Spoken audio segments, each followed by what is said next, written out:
I am Moonstone, and welcome to Anime Review. Today I'm going to be talking about Evangelion, and I tried putting my contacts in. I was struggling to get them in, so I'm gonna be right with nerd glasses on. So anyway, I discovered Evangelion by myself when it just blew up in popularity. There were cosplays all over TikTok, along with aesthetic edits of Rei and Asuka, along with aesthetic pictures of them all over my Pinterest. So it was there, here, there, and everywhere, and it grabbed my attention.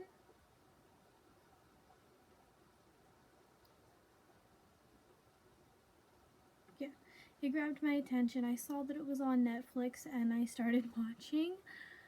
Little did I know what was about to happen.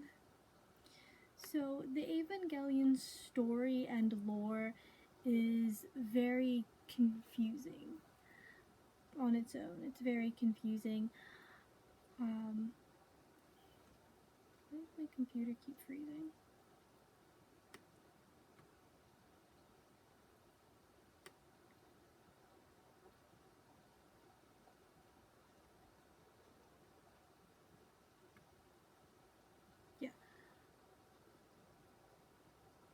Yeah, so the lore is very confusing. Not only is the story and the lore confusing, but the order to watch it in is also a bit confusing because there are two versions of Evangelion. There is the 90s one and then the 4 rebuild movies.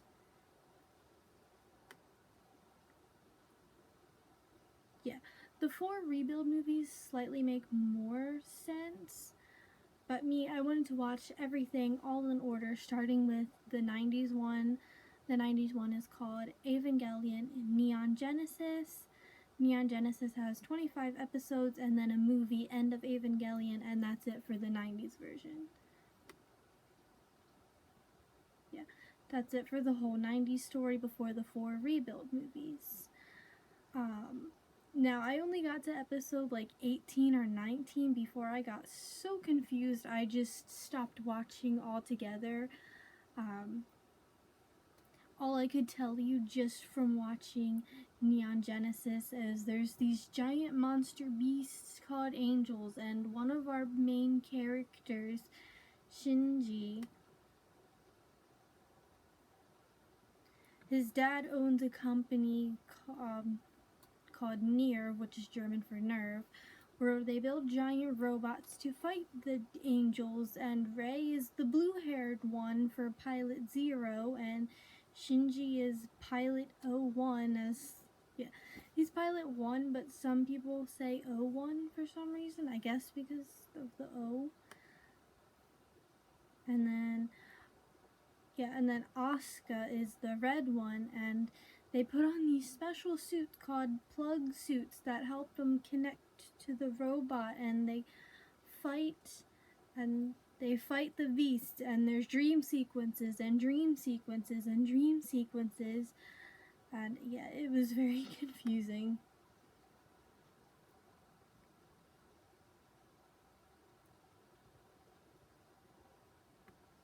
But yeah, I was so confusing. I forgot what was going on, and then I just completely stopped watching, thinking, yeah, maybe this really wasn't for me. Maybe somebody else, not me.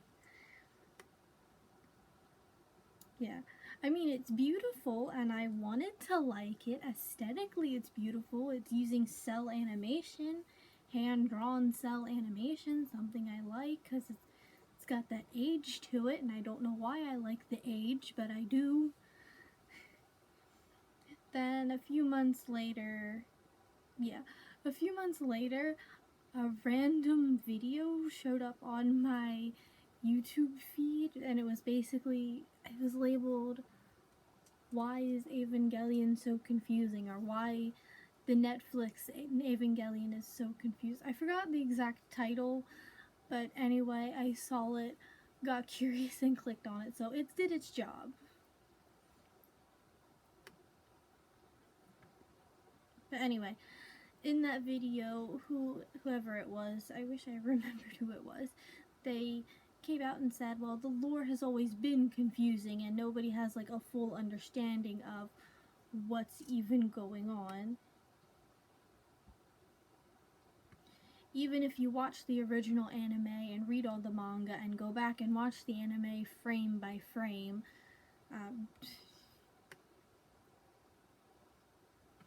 nobody has a full understanding of what's going on.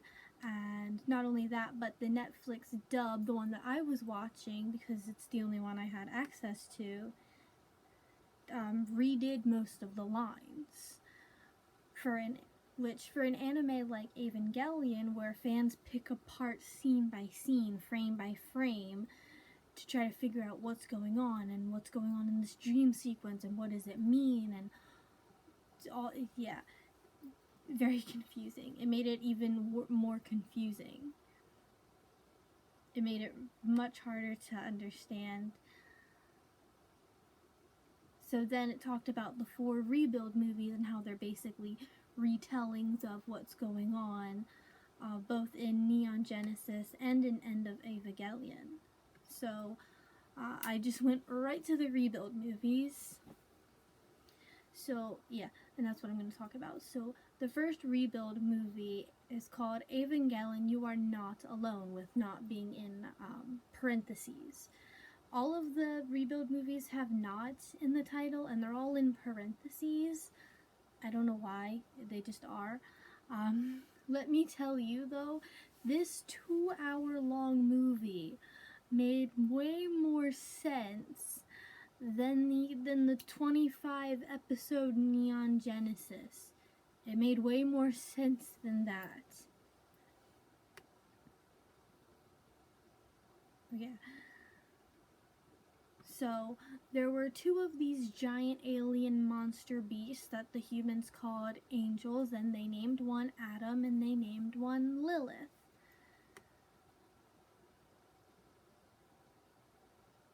Yeah. Named one Adam, the keeper of life, and Lilith, the keeper of knowledge. Okay. Now, if you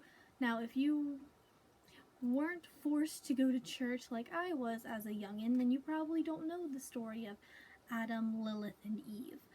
But I did, so I shall tell you the tale because it does play a very big part in Evangelion.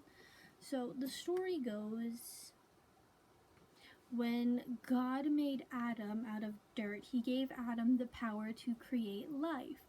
But Adam's life couldn't live on its own because it had no knowledge. So God created Lilith, the keeper of knowledge, and she was told she had to be obedient to Adam. She had to love him, she had to be obedient to him, she had to do whatever he said, basically.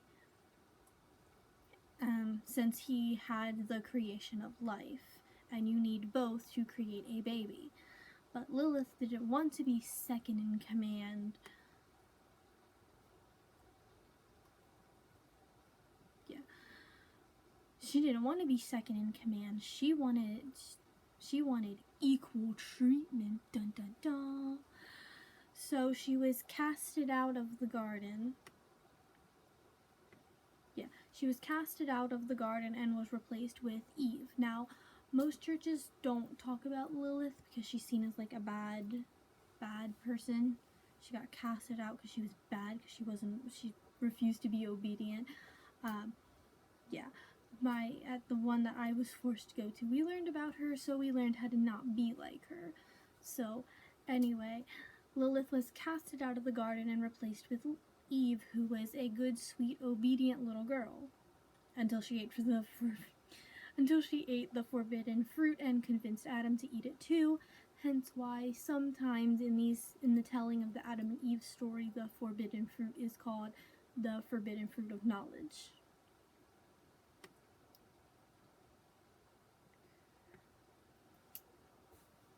Yeah. So they both ended up eating the forbidden fruit, and both Adam and Eve were both casted out of the garden. And depending on which version you heard of the story, some say Lilith was the snake that convinced Eve to eat the fruit. Others say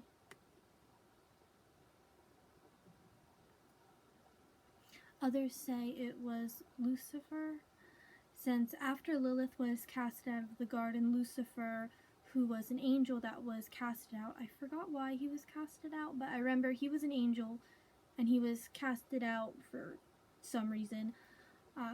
He came to her side and said, basically was like, hey, I know how you feel. I used to be head angel and then this happened to me and now I'm this. And yeah, because they were both casted out and they both understood each other, Lilith ended up marrying Lucifer. And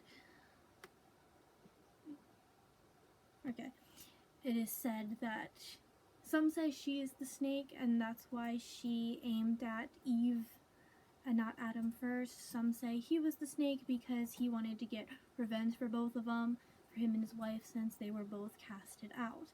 Now, how this story ties back to Evangelion is that the two angels are doing, the two angels are reproducing and sending their kids out to Earth to kill the humans. So they're reproducing and then sending the kids out onto Earth, and the humans are fighting them. So Adam and Lilith are the two big angels, and then all of the little angels that you see throughout the series are all their kids, getting sent to Earth to try to wipe everybody out, but the humans are fighting back. Kind of like how the dinosaurs were all wiped out with meteors and then the humans showed up. That's what these guys are doing. They're trying to wipe out all the humans so they can take over the Earth and that can be their planet. Anyway, we meet our first main character, Shinji, and like I said, his dad runs Nerve, and they're making robots. They're making a giant robot just for him called an evangelion, or Ava for short. Eventually, Team Nerve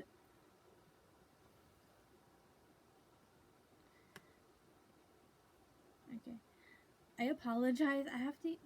I usually use the arrow down keys to scroll down on my scripts, but for some reason when I reach the bottom of a page, it'll freeze up for like 5 minutes and then go down. So I'm trying to use the scrolly bar, except the scrolly bar is very sensitive, and if I just stare at it for too long, it'll just go whoop, and I need to scroll. Anyway, they make giant robot suits to fight the angels, and when he's ready, they call upon him and he goes there, and we get to see him in the first Ava, and he fights his first angel, and eventually he meets Rei, which is Pilot Zero, and we learn that she was a test pilot or experiment, and that nobody knows where she came from, or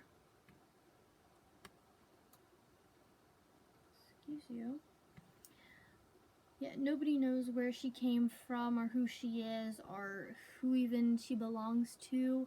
If there are even documents of this. Are there documents of this even? Yeah. There are no documents of her before she showed up to Nerve. And nobody knows where she came from, not even her. Anyway, Rei and Shinji go on a mission together, and that's just where the first movie ends. Just like that.